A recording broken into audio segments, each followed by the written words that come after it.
Eesti tööturg on väga kiires muutumises, et sarnaselt muu maailmaga on meilgi tööturg muutumas paindlikumaks, inimeste soovid on muutunud, tööandjate soovid on muutunud, see puudutab palju digitaliseerimist, see puudutab kaugtööd, see puudutab seda, et töösuhted on hästi eripalgelised, töö iseloom muutub praegu ja mis on muidugi Eesti eripära on see, et meil on tõenäoliselt kõikidel järgmistel aastatel üsna tugev tööjõukriis, töökäsi on järjest vähem ja see paneb tohutu surve tööandjatele ja samal ajal sunnib siis kõiki osapooli mõtlema välja, et kuidas selles muutunud maailmas ellu jääda. Koroonakriis plahvatuslikult kasvatas kaugtöö osakaalu, kui see enne oli see väikse grupi võib-olla kogemus, siis tänaseks päevaks on suur osa inimesi sellega harjunud ja kaugtöö on siin, et siia ka jääda. Et võib-olla see pendel liigub natuke tagasi, nüüd kui tervisekriis taandub, aga kindlasti on selles mõttes töösuhted ja tööturg pisut muutunud. Ja loomulikult on selles väga palju positiivset, et inimesed saavad pigem olla kodus, teha tööd kohvikust, maakodust, aga see ei puuduta ainult ka asukohta. Et kaugtöö puhul samuti on muutunud lepingute sisu, inimesed ei tõmba tihtipeale enam nii selget piiri sinna, et mis on tööaeg, mis on kodune aeg ja töökoormused varieeruvad, aga igal juhul on kaugtöö muutnud praegust tööturgu. Kindlasti kaasnevad sellega teatud kitsaskohad, et nii seadusandlikult, nii maksude mõttes kui ka siis inimeste vaimse tervise ja üldse heaolu mõttes. Et mis teeb tööandjatele muret on see, et tihtipeale ka inimestel kodudes selle töökoha sisustamine on kõrgelt maksustatud, see on kindlasti probleem. Paljudes kohtades ei ole piisavalt häid internetiühendust või ei ole kodused tingimused kaugtööks sobilikud. Tööandjad vastutavad ju tavaolukorras inimeste tööohutuse eest, et see töö saaks tehtud tervislikus keskkonnas. Kodudes seda sageli ei ole võimalik tagada ja inimesed võib-olla ise selle peale ei mõtle, et seal diivani nurgas või köögilaua taga võib paar nädalat edukalt hakkama saada, aga kui see kestab mitu aastat, et kuidas see mõjutab nende tervist.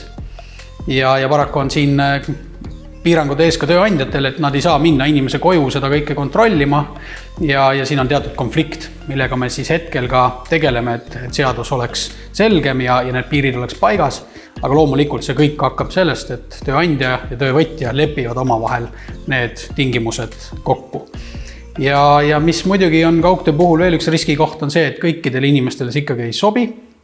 See võib mõjutada inimeste vaimset tervist, väga paljud inimesed kodudes tingimustes ei oska seda tööpäeva lõpetada, õigel hetkel töötavad üle, põlevad läbi, et see koroonakriis ja muutunud tööturg on väga teravalt esile toonud ka vaimse tervise teemad, mis on just kontoritöötajate või valgekraede mured.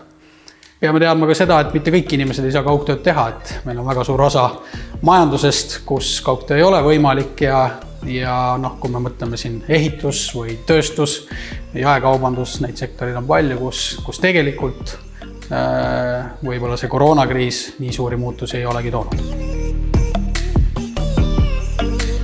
Kindlasti peavad meie seadusandlus ja regulatsioonid tulema ajaga kaasa ja sellega me praegu tegeleme ja riik on ka ühte eelnõud välja töötamas ja kooskõlastamas, mis siis paneks paremini paika need reeglid muutunud maailmas, et kuidas see kaugtöö peaks välja nägema, mis on kellegi vastutus, kust jookseb piir, millest vastutab inimene, millest tööandja ja kes peab katma kulusid. Et selline õigusselgus peaks lähiajal olema suurem.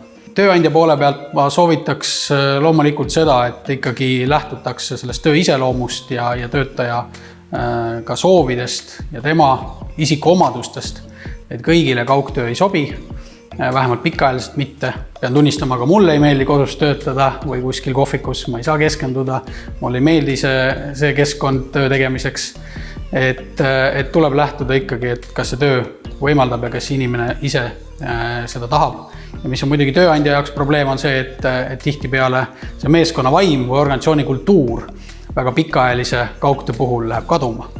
Ja seepärast on väga suur hulk tööandjaid ikkagi minemas seda teed, et inimesi kutsutakse kontorisse tagasi või vähemalt paaril korral nädalas ja mitte ei panna kontoreid kinni, ei minda odavamatele pindadele, vaid vastupidi, investeeritakse sellesse, et kontorid ja töökeskkond oleks mugav, kaasaegne, et inimesed tahaksid tagasi kontorisse tulla, et neil oleks seal mõnus olla, kolleegid on lähemal, teatud asju on lihtsam teha.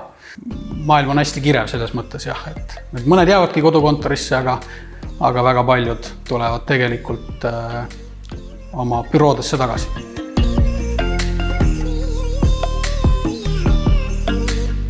Eesti riik on öelnud, et meil on käimas praegu siin 3 suurt pööret. Digitaliseerimine, innovatsioonipööre ja rohepööre.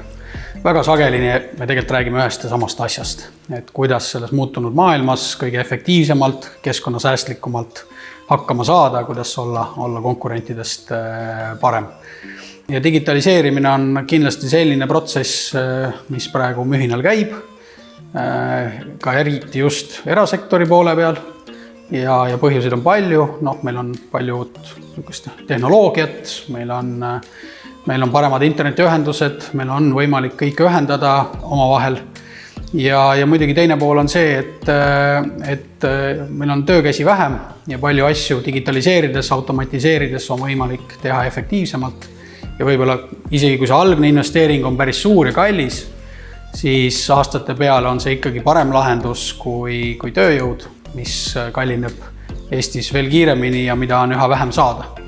Nii et digitaliseerimine on igal juhul õige teekond, millest peab aru saama, et see digitaliseerimise protsess või ülesanne ei saa olla mõne patsiga IT-poisi töö kusagil keldris, vaid see peab hakkama pihta organisatsiooni juhtidest, organisatsiooni liidritest ja mis veel olulisem, et digioskusi on vaja kõikidel töötajatel tänapäeval. Et see ei ole mingi spetsiifiline valdkond enam, mingi osakond kusagil eemal, vaid neid oskusi on vaja kõikidel tasanditel, kõikidel ametites. Ja see muidugi tähendab, et inimesed ise peavad ümber õppima, ennast koolitama ja tööandjad peavad ka sinna ilmselt päris palju aega ja ressurssi panema, et kõikidel inimestel oleks vajalikud oskused, et nad nende digitaalsete tööriistadega hakkama saaks. Ma arvan, et digitaliseerimine ikkagi ongi selles mõttes mõtteviis ja läbi protsess, et ta ei ole ühekordne projekt, mis on kellelegi delegeeritud kusagile alla, vaid ta peab olema läbivalt kõikides organisatsiooni astmetes oluline. Kõik inimesed peavad aru saama, mida see digitaliseerimine nende töös muudab ja see peab olema selge ettevõtte omanike ja juhtide juhitud protsess. Et sealt poolt hakkab kõik pihta.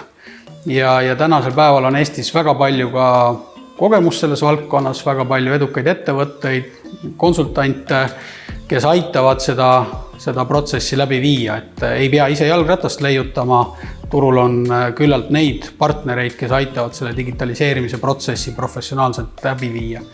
Ja väga palju on Eestis näiteid, kus ettevõtted, ka tööstusettevõtted olid tohutu konkurentsi surve all, nad olid peaaegu välja suremas, aga tegid selle julge otsuse, automatiseerisid, digitaliseerisid, ostsid roboteid ja tänu sellele saavutasid hoopis uue taseme, hoiavad kõvasti kokku teatud kulusid ja on jälle äärmiselt konkurentsivõimelised eksporditurgudel.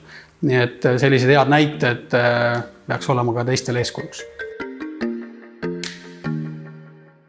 Paindlikkus on kahtlemata tänase tööturu võtmesõna ja kindlasti tuleb kummutada müüt, et paindlikkust tahavad tööandjad. Jah, see on loomulikult ka tööandjatele tihti kasulik, aga eelkõige ootavad paindlikkust täna töötajad ja noorem põlvkond kõige enam.